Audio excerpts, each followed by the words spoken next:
كتير طرق وسط الحياة تاهوا فيها ناس، وطرق تبان مفروشة ورد وتنتهي بألم وضيق، لكن الطريق للفرحة وطريق الخلاص عند المسيح. أصل المسيح هو الحياة، هو الطريق الطريق الطريق الطريق الطريق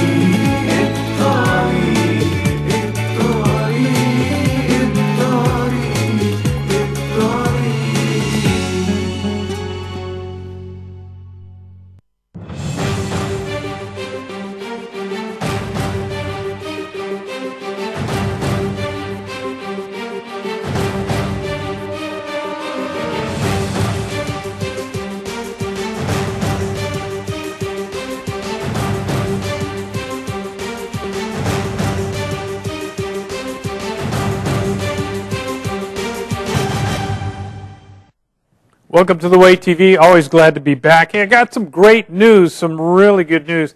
Kenya, Africa, Kenya, just south of Somalia. Some really amazing, almost miraculous things happening. Pastor Evans Ulwami, I hope he's watching, good friend. We got some great things going on there with the Kenyan Defense League for the protection of widows and orphans, and several pastors have already noted that they want to become involved and come on board.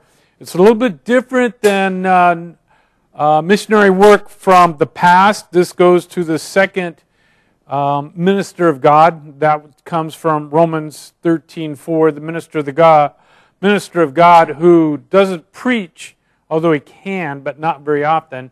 But what he does is he uses the sword to protect widows and orphans, as it says in 1 Timothy 5:8, a man who does not take care of his family is worse than an infidel. In James 1:27, taking care of widows and orphans is true religion. So stay tuned as the weeks unfold, the months and the years, hopefully.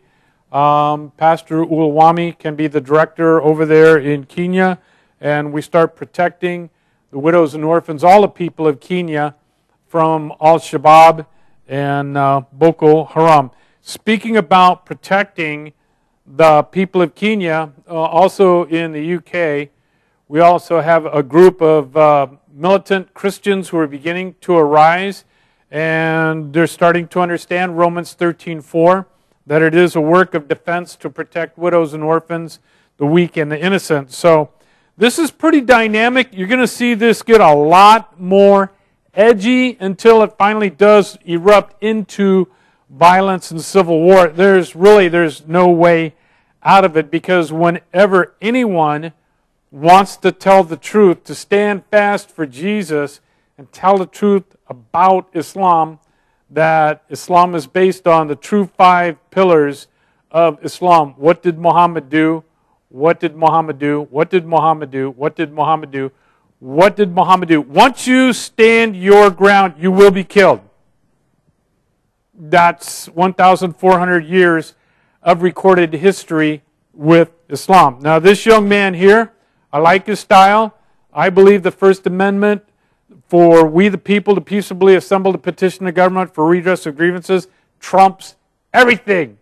And that some things are beyond good manners. If a group of people are going to kidnap, brutalize, rape, and murder women, we don't have to worry whether our speech is seasoned. Standing for the truth and demanding protection for widows and orphans is a very loving thing to do. And as it says in the book of Ecclesiastes, a time for war and peace, a time for hate and love.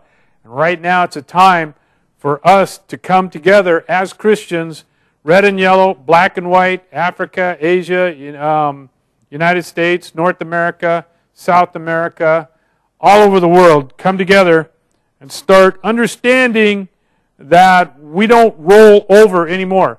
The Lamb who was led to the slaughter by his enemies has fulfilled the prophecy. Now that lamb is the Lion of Judah, the Lion of Kenya, and he is coming back to lead his enemies to the slaughter. Praise God.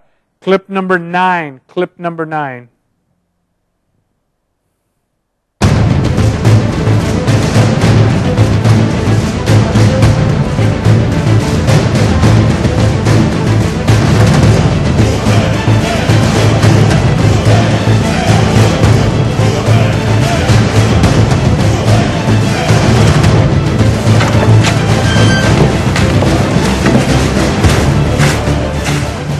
Right, we're inside a mega mosque in Bradford. We've got about 10 activists here. We're here to deliver this literature, Muslim grooming leaflets, and also our British Army Bibles to the Imam. And we're going to tell him in no uncertain terms, this is our country, and if they don't do something about Muslim grooming gangs in their community, then they will suffer the consequences, because we're not taking this lightly anymore. We're sick to death of our girls being sexually molested and groomed by Muslim grooming gangs. Right, we're inside the prayer precinct of a mega mosque in Bradford. We're still looking for the Imam, but hopefully we'll be able to find him and deliver our literature. Not here, sir. You're the only one here. Right. The Bible. All right. Jesus Christ. Jesus Christ our Lord. Jesus Christ our Lord. We want to save you from hell. We reject the false prophet Mohammed and read the Bible. All right. Okay? Pray for Jesus Christ.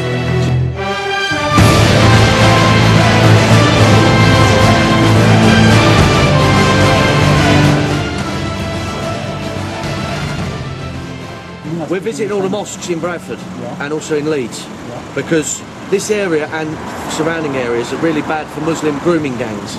You've probably seen them in the news.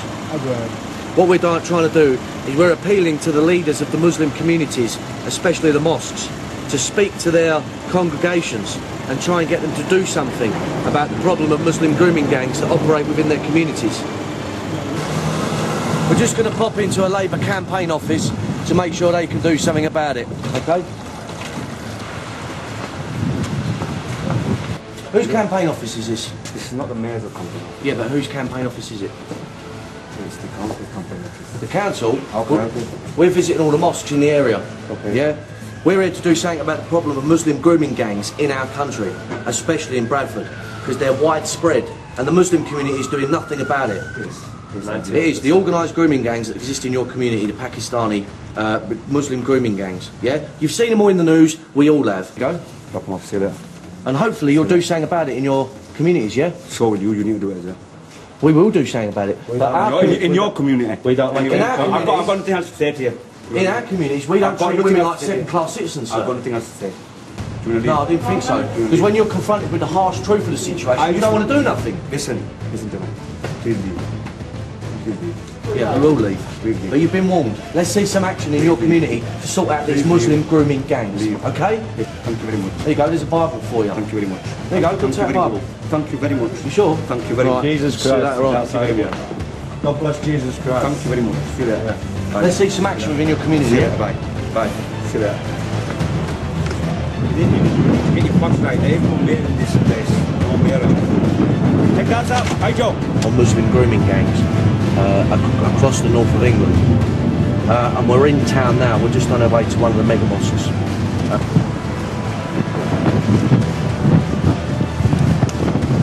Stay tight.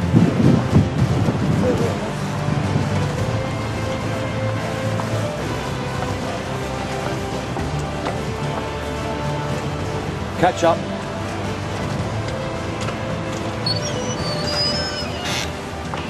We speak to the Imam. He's in there. We speak to you then. We're here giving out these leaflets. Muslim grooming gangs. We're sick to death of them. Yeah? We're doing something about it. Can you pass these out in your mosque? We want to see some action within your community about Muslim grooming gangs. Okay? Also, just 1 minute, the community member is coming. Just give a few minutes to the community.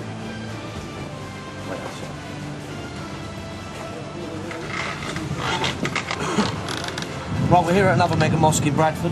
As you can see, this one's packed. There's worshippers everywhere. We're giving out our Muslim grooming leaflets to several of these people. We're passing them around. We don't care if it's packed. We just don't care. We're here to protect all those hundreds, maybe thousands of young underage girls who are being abused by Muslim grooming gangs.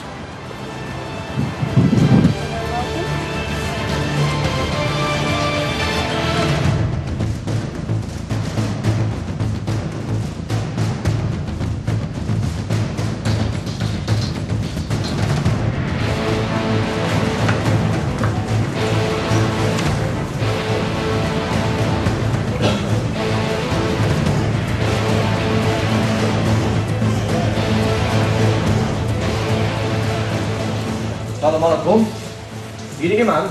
Sorry? Imam. Imam. Yeah. Right, well, we're in town today visiting all the mosques. Right, okay. Take a few of our leaflets. Okay. The problem of Muslim grooming gangs, you've probably seen it all over the newspapers and TV of that. Yeah. We're sick to death of it happening. Okay. We're taking action to stop it. Okay. All right? And you know yourself, it's Yeah. widespread in your communities. Yeah? Please speak to your congregations, to all the people who come here and worship. Yeah. And say to them, we got to stamp this out 'cause it's not reflecting good on your community. No. No? We want action taken. Yeah? Good stuff. Okay. Good man. And now, there's a nice British Army Bible. Spread the word of Jesus Christ around Bradford. Okay. Amen. Okay. All right, so what's going on here, just like in physics, every action has an equal and opposite reaction. So you have these Muslim grooming gangs, and what they're doing is grooming using drugs and money young girls and seducing them and raping them, and the police are doing nothing. These are girls under 15 years old. That's just a terrible problem over there. Okay, now women suffer first, women suffer most in Islam. Beating your wife is in the Quran, in Surah 434. Doesn't matter if your wife has got some kind of a disability and she can't do her wifely deeds in the bedroom because she's in pain. It doesn't matter.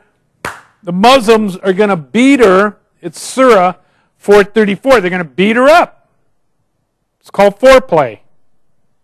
Now, for those of you who haven't been paying attention for the last 13 years since they blew up the World Trade Center, very soon what you saw there from that young man in Bradford in the UK, you're going to start seeing in the United States, because they are growing rapidly, and as they grow, the Muslim believes under his theology of Islam that he is superior, we are inferior. He is the master, we are the slave. His law, Sharia law, is superior to the Constitution of the United States of America. The woman always suffers most. Let me read to you some very graphic things from their holy book. If a woman offered one of her breasts to be cooked and the other breast to be roasted, she still would fall short of fulfilling her obligations to her husband. And besides that, if she disobeys her husband even for the twinkling of an eye, she would be thrown the lowest part of hell, except that she repents and turns back. If blood, suppuration, and pus were to pour from the husband's nose and the wife licked it with her tongue, she would still never be able to fulfill his rights over her. We find that in Tufaha Ahmed Zaki al-Mara wal Islam Dar al-Kitab al-Lubnani, Beirut, first edition, 1985, page 176. It is also quoted in al-Musannaf by Abu Bakr Ahmad ibn Abd Allah ibn Musa al-Kanadi, who lived 557 H, which is after, I guess, the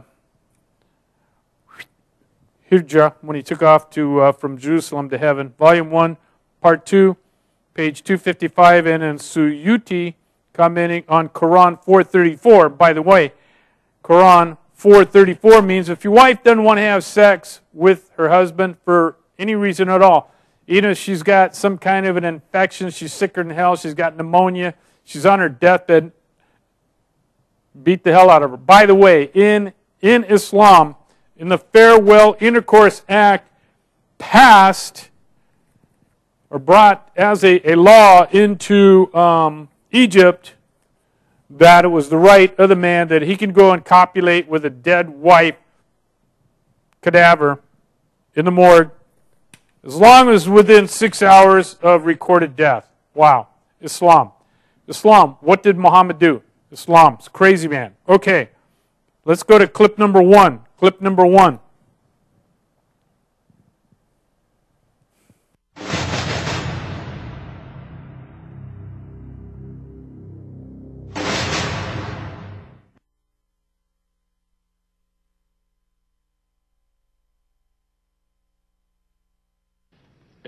إذا فاجأ الزوج زوجته هو يعلمها أنها تزني مع رجل غير زوجها، إن هو زوجها. بس ما في 4 شهود هون. ما أنا بقول لحضرتك لا، الأول ما هو له علاج برضه، إن هو الزوج يحل محل ال4 شهود، له أن يقسم 4 مرات، بس إذا كان صادقا. هذه واحدة. الأبعد مدى بقى هنا عدم المساواة اللي بيتكلموا عليه، بيتهيألي ملوش مبرر. ليه؟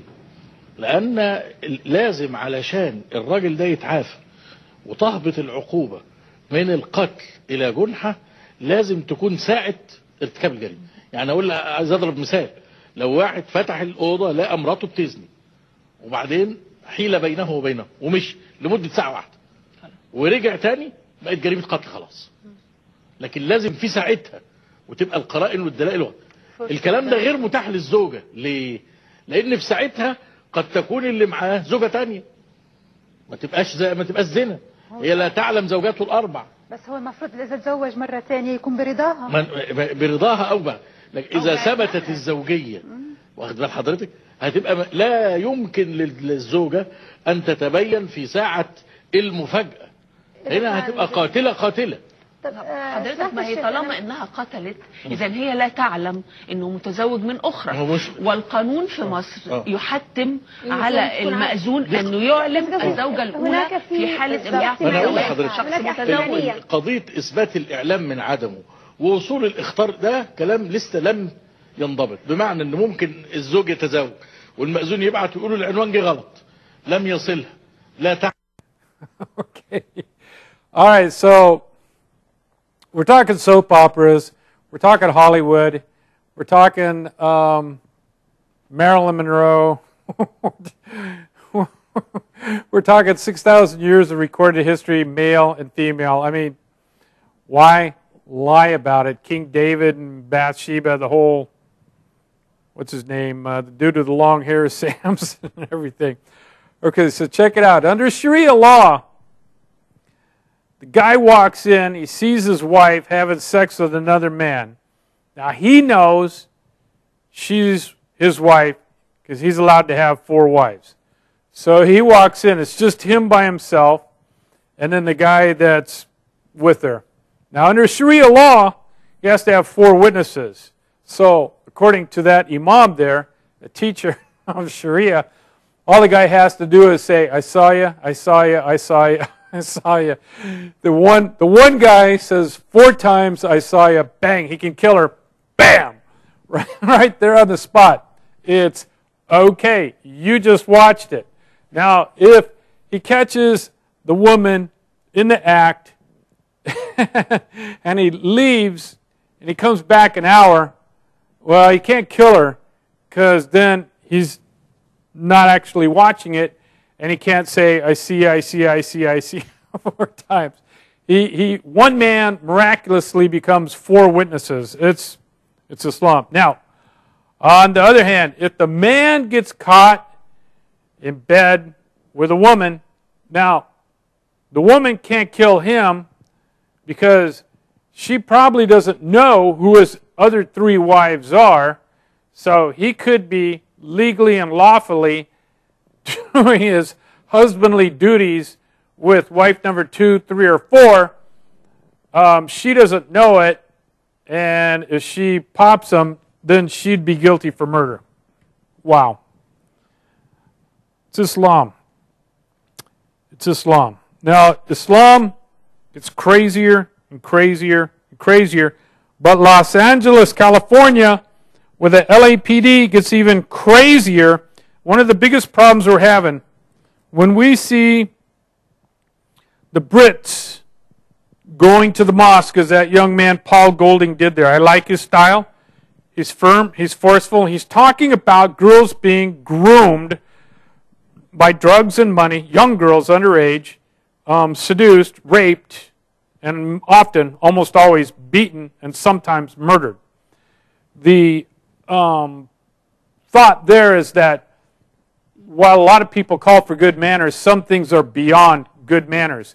For example, if a young kid is being brutalized, beat up, and knocked down, and about ready to be killed by some evil person, you don't think about good manners. You think about stopping the perp. And that goes back to Ecclesiastes 3, a time for love, a time for hate, a time for war, a time for peace.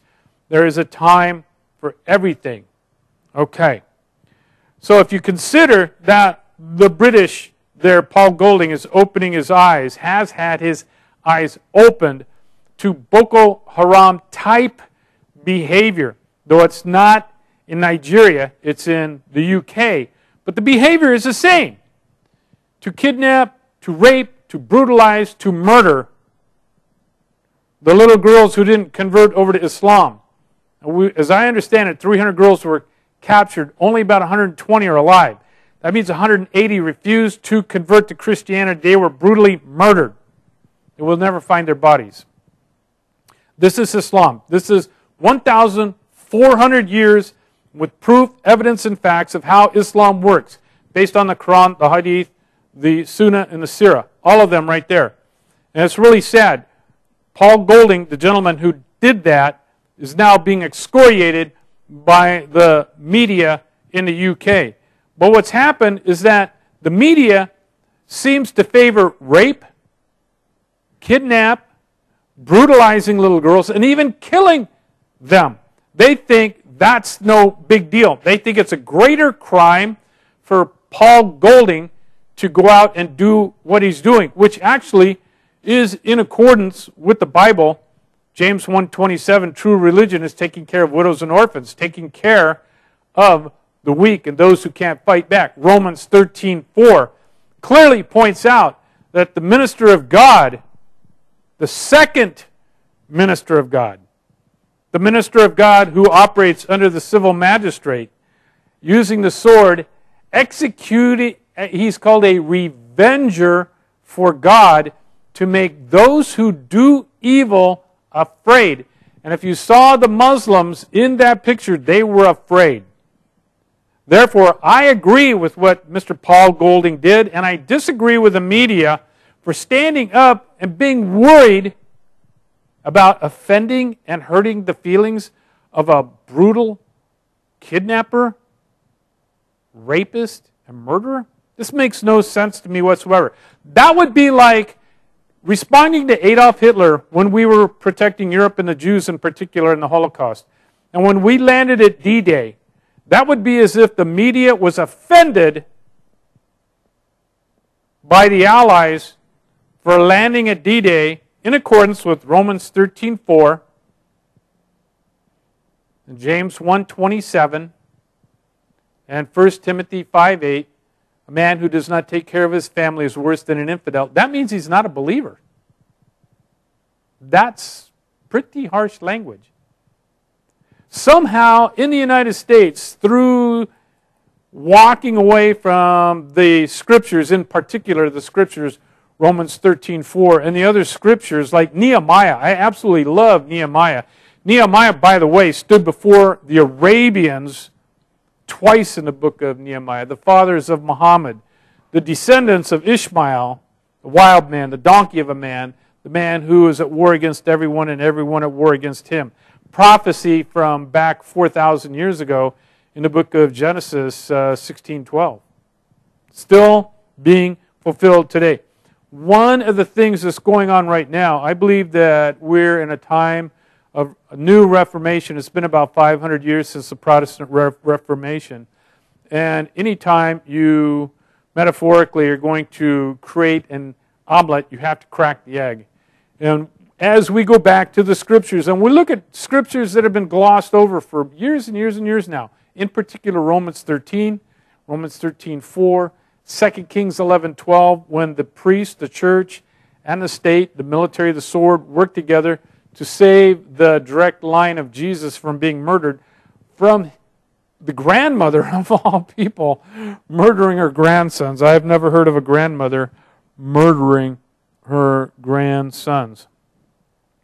This clip here is about the Assistant Los Angeles Police Chief, Michael Downing, who's in charge of counterterrorism for all of Los Angeles, one of the most powerful positions in the United States, and yet he is actively aiding and abetting and working with the Muslim Brotherhood. You will hear him in this next clip.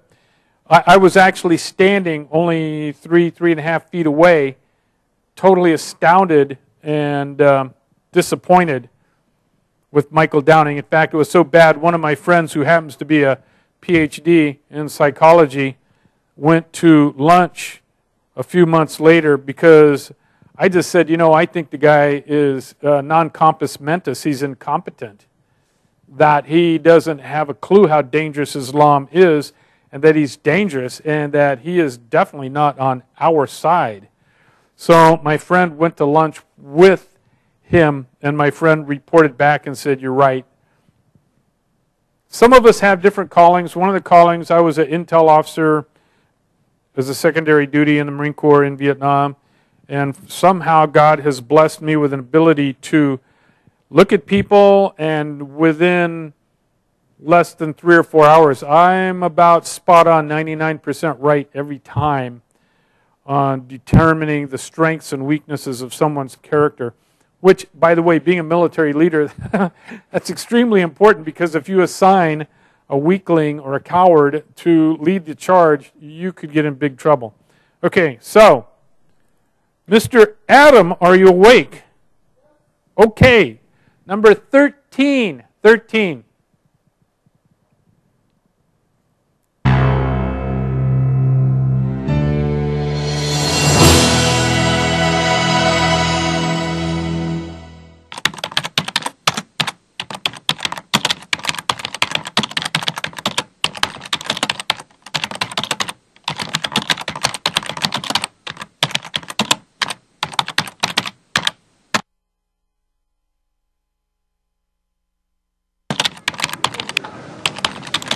Yes, thank you all for this wonderful meeting and informational, particularly on the counterterrorism end. My name is Tom Trento, visiting you folks from South Florida. I'm actually in town doing a documentary, doing research on the Muslim Brotherhood's existence and operational activity in Los Angeles County. I'm holding in my hand a book called Sharia, The Threat to America, that was written by 19 national security experts, including many bureau people, agency people, Andy McCarthy, who put the blind sheikh in prison, Jim Woolsey, and myself. I'm one of the authors. My question to the LA Sheriff's Department and to the Bureau, do you believe the Muslim Brotherhood exists in Los Angeles County? And if you do, what are you doing to inform the citizens of the danger of the Muslim Brotherhood? Thank you. Okay. We actually also have Deputy Chief Michael Downing here with us. He joined us. So, Jeff. The Muslim Brotherhood, you know, is an organization, a politically active motivation. I'm sure it does exist here in a different form. I think that one of the benefits of what we do in terms of dealing with the motivational aspects of terrorism is to outreach and engage with the community so they don't feel isolated, balkanized, oppressed, and besieged. And our biggest counterterrorism strategy in this community is the partnership that we have with the Muslim communities. The Brotherhood's very active in this county. I know the Brotherhood is, but so one of the responsibilities for us to see there's different views about the Brotherhood. You know, Albana, who created it, his idea is different than some of the people that are on the fringe of it here. Just like Republicans and Democrats are more conservative and more liberal, that's what we have here. But the message is not to demonize the brotherhood here, but to create not to demonize the brotherhood. But and we don't necessarily engage, with the brotherhood. But people who we're trying to show that, look, the message of Al-Qaeda is unattainable. There's no way we will ever have a worldwide Muslim-dominated world with Sharia law and a caliphate. Do you believe that the Brotherhood is a document about a civilization jihad and a desire to change life as we know it? The original doctrine of the Brotherhood is, where it emanated from Egypt, but it's evolved and changed, just like, we evolve and change in the idea. So you can't say that when Albana formed that and developed his doctrine, it's the same as the Muslim Student Association, which is kind of an offshoot of the Brotherhood universities, right? Yeah, it's a win. You can't say they are the same. They are the same thing. It's a political body that is having a voice, that we should listen to the voice, and we should give them a forum to talk. The authors here are some significant people. Yeah. About 400 years of experience on this issue. Disagree with your fundamental presupposition that the Brotherhood has leeway in terms of its relationship to its authoritative doctrine. There seem to be a number. The Brotherhood is obligated to follow its doctrine. Maybe some individuals don't. Yeah. But the doctrines change. If you read Kutub's book on milestones, that's the milestones issue, right? That's kind of the base about what Al-Qaeda is. Yeah, I know all about that. I know about when Habana created that at the fall of the empire, right? And why he did it, to keep it pure and all that. So things have changed. And I think in this country, what we're looking at, and you should do some research on this, is the word ijtihad. Well, and the idea of ijtihad, in fact, tomorrow, listen. Ijtihad is closed. Listen, no, it's not.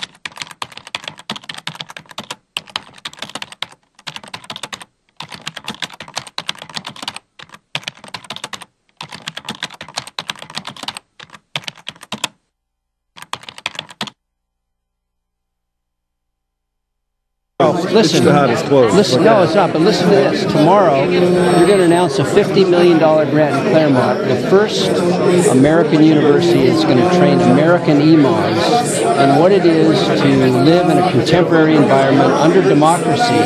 Because what they're doing, bringing these foreign imams in, is not good, because they don't.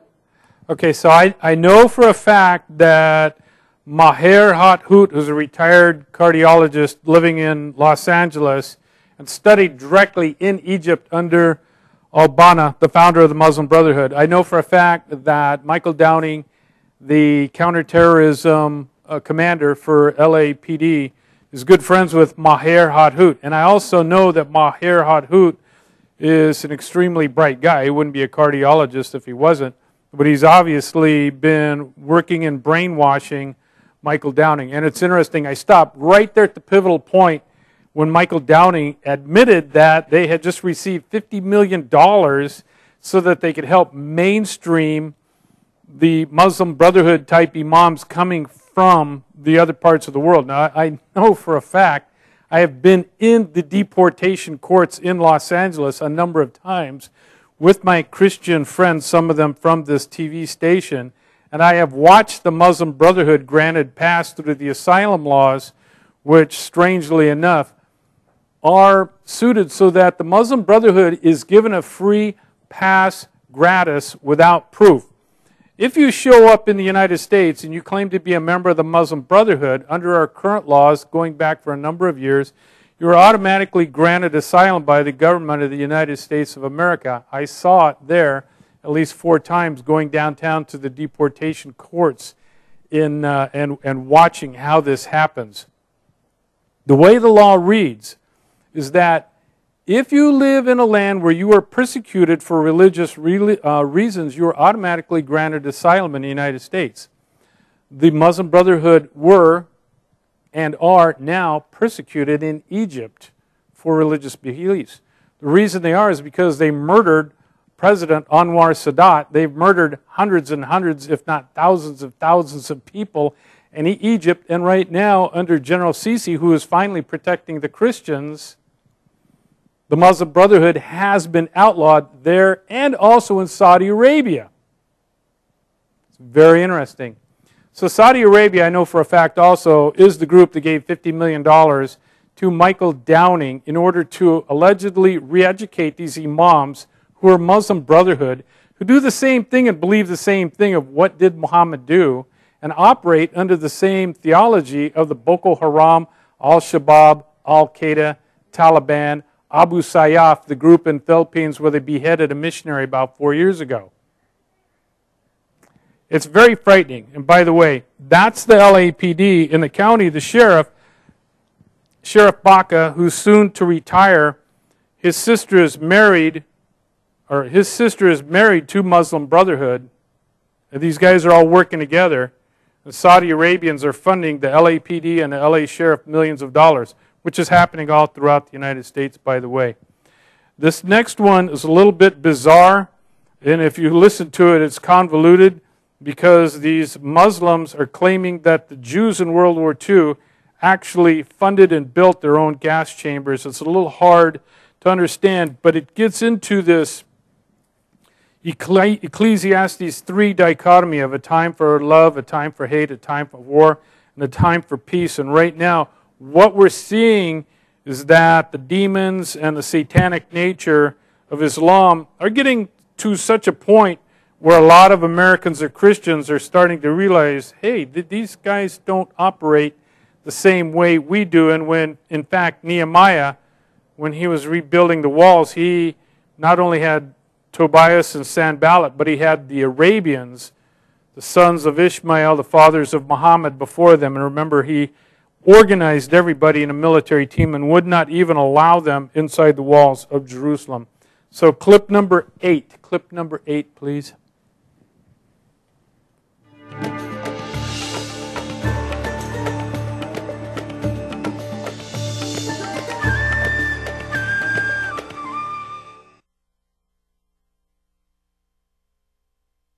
ان السفير الامريكي اتقتل في ليبيا باعاز من اليهود، وهم اللي وجهوا ناس تقتل السفير ده لسبب واحد، لان السفير ده لما خرج من امريكا وجه على ليبيا، السفير ده على فكره كان بيتكلم عربي وبيحب العرب وبيحب المسلمين، وكان رايح يشتغل ويطور اوسط الصداقه ما بين ليبيا وما بين امريكا، وكان هيعمل لهم مشروعات ويفتح افق تنميه. ده ضد افكار اليهود. قتل باعاز من اسرائيل. كبدت المانيا يعني ملايين مملينه من الاموال على بسبب اتفاقيه الهولوكوست، بسبب الهولوكوست او محارق الغاز اللي هم كانوا عاملينها عشان ياخدوا وطن قومي. على فكره في حقيقه لازم تقال التاريخ عشان بس الناس تعرفها، لان كل المجتمع بيتكلم في سكه والحقيقه في سكه ثانيه. اللي كان مساهم بشكل كبير ان هتلر يعمل محارق الغاز اليهود انفسهم باعاز من انجلترا. ازاي؟ لان اليهود في الوقت ده كانوا ضايعين وعايزين وطن قومي، فكان لازم حادثه كبيره جدا تحرك اذهان العالم وعواطف العالم للتعاطف مع هؤلاء الناس اللي هم كانوا مطرودين من كل الدول. فكان لازم الموضوع ده يتعمل لاتخاذ المجتمع الدولي قرار باقامه وطن قومي، وعشان الاستعمار كانوا قبل ما يفكوا موضوع الاستعمار ده ويخرجوا من الدول اخترعوا وطن قومي في فلسطين بناء على هذه المحارق اللي هي مخترعه واللي مات فيها عدد قليل مش كثير زي ما هم بيقولوا. وكل التعويضات اللي هم بياخدوها دي 3 مليون يعني اذا كانوا هم اليهود في العالم كله 2 مليون ونص، يبقى اتحرق منهم 3 مليون ازاي؟ This is interesting. A lot of World War II veterans, I'm a former veteran, so I work with a lot of the World War II veterans, and they talk about going into Europe. A lot of them, they say, well, what's the big deal about Islam? It's no big deal. It's just something new. I said, really? You realize that Yugoslavia, where it used to be Bosnia, Albania, and Kosovo, it was Yugoslavia. That's where the Waffen-SS, those are all Muslims. That's where the Waffen-SS went in there with the Grand Mufti of Jerusalem, working directly as a division commander under the orders of Adolf Hitler. And we have lots of documentation, proofs, evidence, and facts with the two of them sitting down together, walking together, marching together, where the Grand Mufti was actually in charge of all these European Muslims. When you look at them in their Nazi uniforms, they look like Germans or French or whatever. But a lot of them were the fellows who were actually sent out to go to the death camps and to kill the Jews. It was very fascinating. And then just kind of a side note there, I'm kind of mystified Go ahead and begin that clip again, clip number 8, just for 30 seconds or so.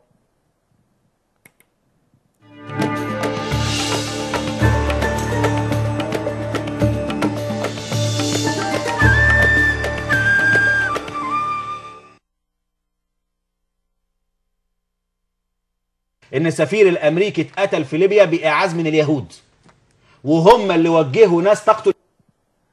It says there that the ambassador to Libya was killed by the Jews. My last name is Jewish. I'm not Jewish. I'm the guy that was accused on live CNN of murdering the ambassador to Libya. So I'm just trying to, this stuff comes close. My friend just got out of prison a few months ago. They were trying to arrest me also. And in fact, Benghazi's back in the news right now. So let's go to clip number 3.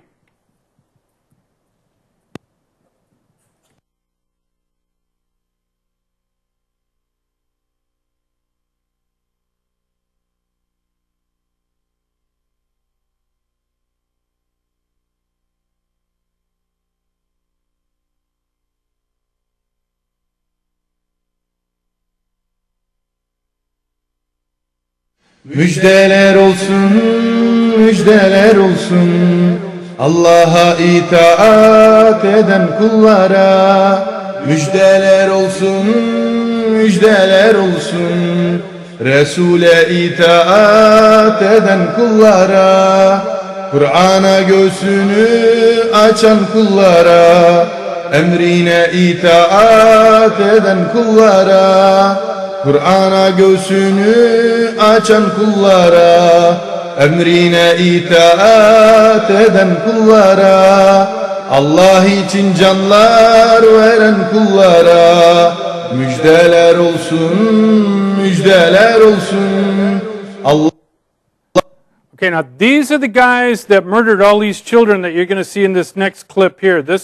Remember when they had the Sochi Winter Olympics and they were worried about the terrorists? The guys you just saw there are all of the amirs, which means generals, the amirs of the Caucasus Mountains right around their area. They're part of the Crimea incident right now with Russia too. It's all interrelated. Those are the survivors or the descendants of the Ottoman Empire that came up there and they attacked all the Christians, and they created a special group of soldiers called Janissaries. They would murder every little boy 12 years old or older. They murdered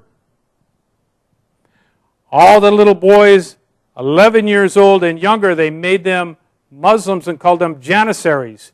When they became old enough, they were shock troops, leading the tip of the Muslim army against the Christian villages. These former Christian boys converted to Islam were attacking their aunts, uncles, grandparents, and their friends and relatives. They're called the Janissaries. Those are the descendants you see there of the Janissaries. This stuff goes, it's all woven together. It's in the Philippines, it's in Africa, it's in everywhere.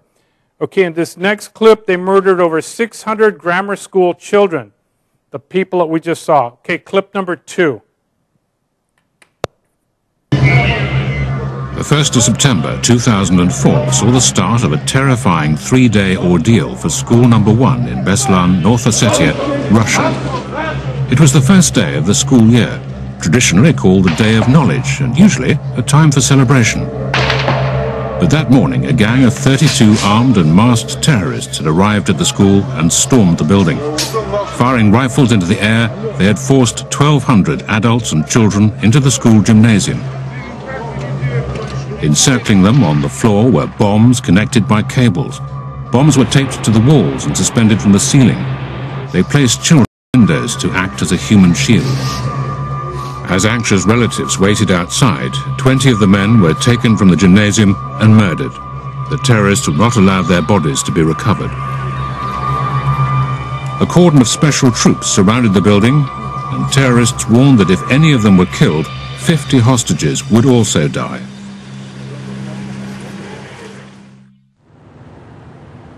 Day 2, and after intervention by Ruslan Alchev, president of Ingushetia, 26 hostages were released, mostly mothers and babies. By this time, conditions for the hostages inside the school were intolerable. They had had no food or water for 24 hours, and as the temperature soared inside the packed gymnasium, many of the children began to faint.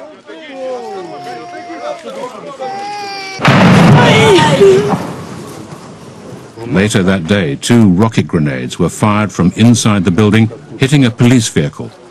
There was no return fire. The risk of reprisals for the hostages was too great. It was discovered that a Muslim Chechen nationalist group was behind the siege. Day 3, and the terrorists agreed to let emergency workers in to retrieve the bodies of those killed when the school was seized. Minutes later, explosions and gunfire were heard, and then children were seen running from the school. An explosion might have been triggered accidentally by one of the terrorists or by a gunshot from a security force's sniper. The terrorists started firing on their fleeing captives, and special forces returning fire then stormed the school. Relatives, many of them armed, mingled with the troops and ran towards the buildings, many of them caught in the crossfire.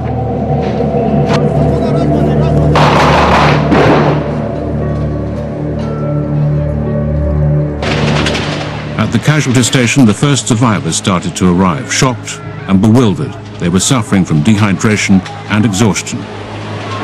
331 people died, including 186 children. More than 700 were injured. The shooting continued for hours as the remaining terrorists were pursued. Only one was taken alive. President Putin called for 2 days of national mourning for the victims of 3 of the darkest days in recent Russian history. Okay, so a time for war, a time for peace, a time for love, a time for hate. We do the best we can. You know, we got the minister of God, having been in a number of firefights in Vietnam. It was not like going to the prom. And so we can, what the spirit of the Boko Haram kidnapping the little girls, and what's happening in the UK right now, where they have the Muslim grooming gangs, where we started all the clips with, where the Christians are starting to respond because the Muslim gangs acting in accordance with what did Mohammed do, like the Boko Haram and like the Beslan Chechnyan terrorists that you see there. Actually, those are good Muslims because according to the Quran, at least 22 verses, it says a good Muslim does what Muhammad did. What Muhammad did is what you're seeing with all this violence because that's how Muhammad was. By the way, if you ever try to witness to a Muslim, no matter how nice, how friendly you are, soon, if you hold your ground and you just say Jesus is God, then they will turn to violence. So we always have police or sheriffs there when we go there. It's this is growing rapidly in the United States, and this next clip takes it step by step by step. Clip number 7. With each step of MPH, Muslims per host, the Muslims become more and more violent. And you cannot stop it because it's satanic. I mean, if you can rehabilitate Satan, what did Satan do? What did Muhammad do? Muhammad is just a follower of Satan. It's real simple. Keep it simple. Number 7. Let's take a look at clip number 7. If you live in the West and are concerned with Islam and the Islamization of your country, this video has a message for you.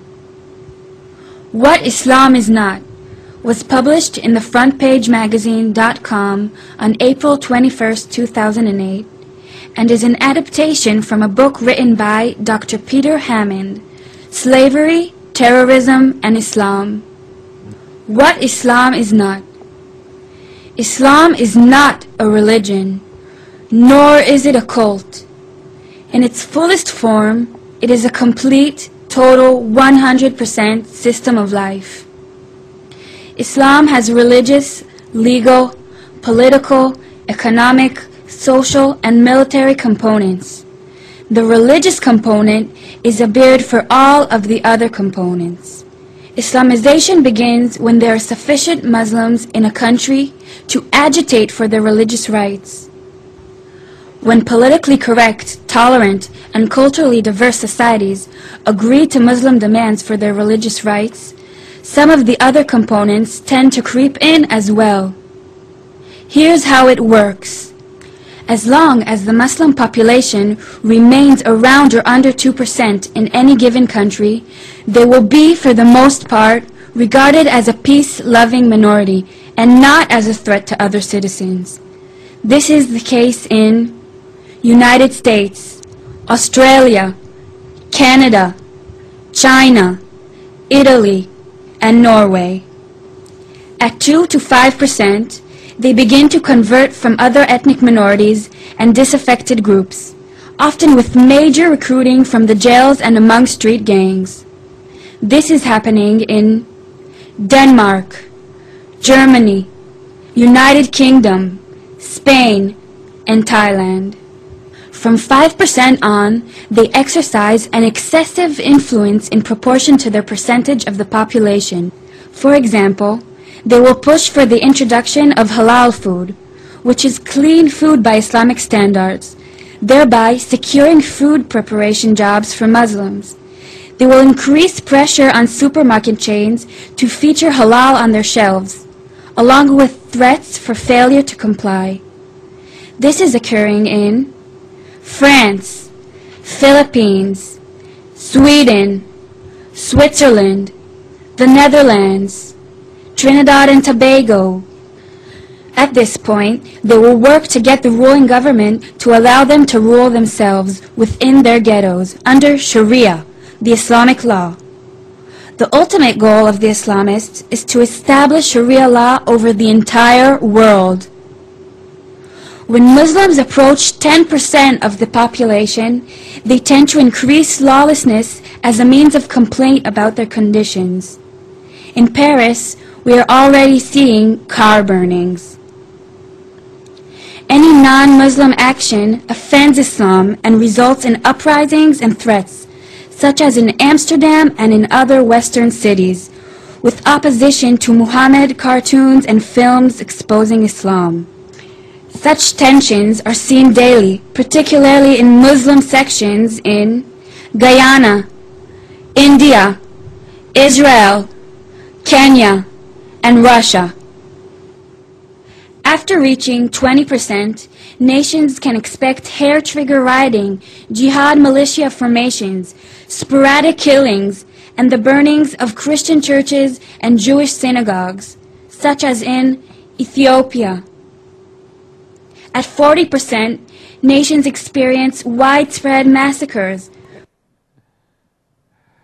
Okay, so what you see in there, it's already happened in Europe, it's already happened in Africa, obviously it's happened in Egypt and all those other countries. By the way, in Egypt, a lot of people don't know it, the Egyptians, they had two different groups, one that fought and fought and fought, they all got wiped out, leaving the pacifists who have sadly survived for 14 centuries.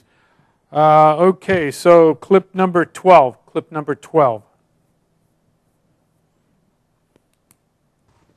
It's absolutely horrific, Richard, especially when you take into account the new reports that we've been receiving that this could have been part of a broader attack. Local police sources tell us that they have been discovering bodies of murdered villagers not too far from the scene of that mosque attack. They said the villagers were found with their hands bound together and their throats slit. Around the same time as news of this attack broke, a video message from the leader of Boko Haram emerged in which he appears to be crowing and laughing. He says that his group have proved that they are more than a match, not just for the Nigerians, but also for Nigeria's ally, the United States. Have a listen, Richard. We have killed countless soldiers, and we are going to kill more. Our strength and firepower is bigger than that of Nigeria. Nigeria is no longer a big deal to us, as far as we're concerned. We will now comfortably confront the United States of America. Borno State has been under a complete communications ban. So every little group, they got their own little name, but it would be like in the United States, the 5 divisions of our military. You got the Army, Navy, Air Force, you got the Coast Guard, and the Marine Corps. Well, all 5 are different, all 5 do different functions. We all operate under the Constitution of the United States. So there is no difference between a Coast Guard and a Marine Corps or the Army and the Navy, when you add together that they exist to protect the United States from enemies coming in here. Now, it's the same thing with Boko Haram, or in the Philippines where they beheaded the missionary a few years ago. They're called Abu Sayyaf, or Taliban, or Mujahideen, or Al-Qaeda. It doesn't matter, because they get their marching orders just as when we do what Jesus did, we're good Christians. Thank goodness we're good. We try not to hurt people. Self-defense is okay. In Islam, it's just the opposite, since it's based on what did Satan do, what did Mohammed do. Their automatic solution to everything, everywhere in the world, for the 14 centuries of its existence has been to turn to violence.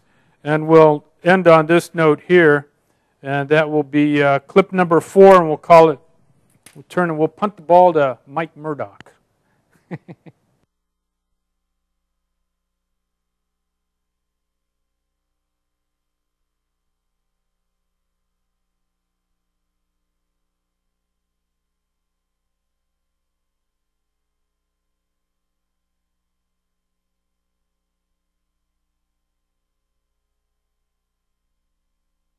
الله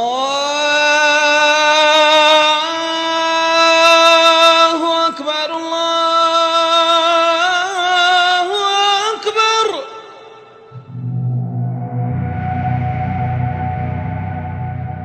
But there is a fundamental difference between Islam and extremism.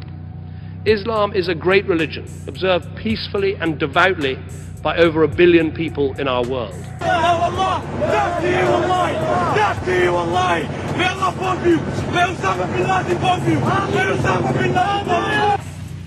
His teachings are good and peaceful.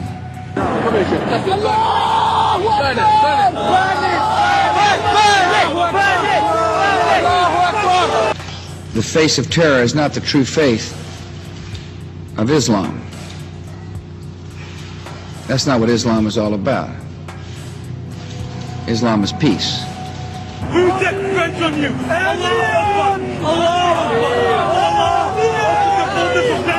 So we can invade their country and take their wives and walk.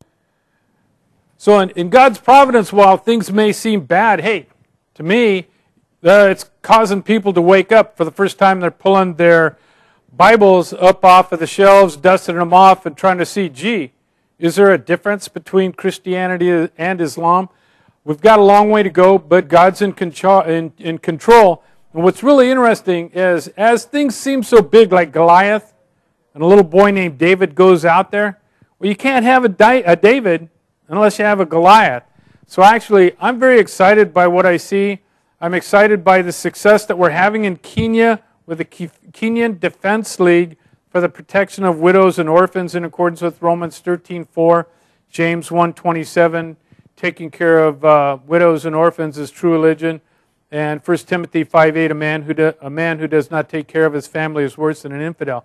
So I'm getting phone calls and emails and Facebook's postings now from Kenya and other different groups, especially the Somali refugees. You remember Black Hawk Down, when in Mogadishu they killed all the Rangers and the Christians have fled down into Kenya. Well, they're all starting to link together now, and so I believe what we're witnessing is a new reformation and the glory of God, and that He is working through weak vessels like you and me and this TV station. I thank you very much. We'll be on next week, and until then, wake up America. Adieu.